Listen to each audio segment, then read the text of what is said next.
cho nó ngon như thế này.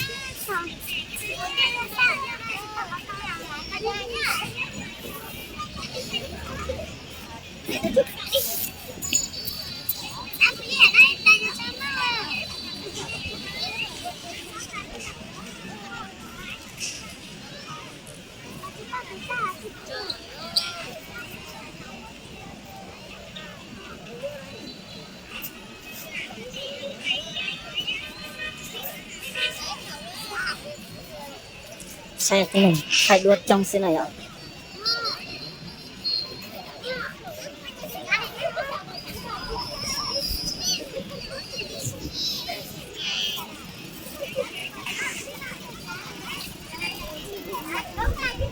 Bây giờ sẽ này khai đuốt là cái một số bóng tù này cái anh chưa bóng tù này.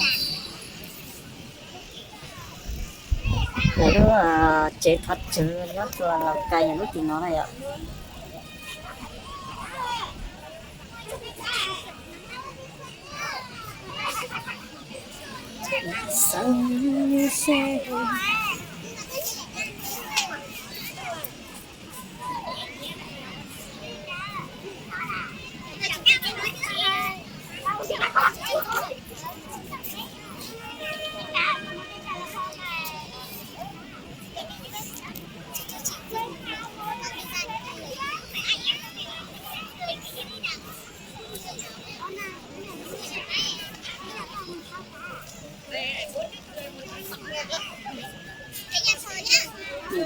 Nhìn mấy đứa trẻ mà cho nó bán cái này đây, không biết là cho nó có đi học không mà sao cứ suốt ngày ra đây bán này. Không đi học đâu. Vừa đây nhìn mẹ nó thò đấy cái nó vực rồi nhìn thường đây.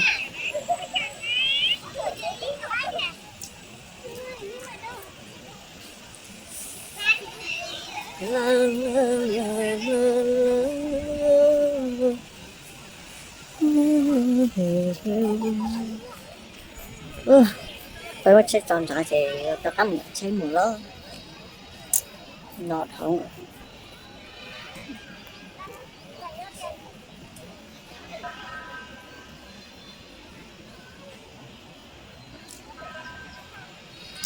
Ít xe ở giao thông qua tiền dọn dọn tiền tôi lên này ạ.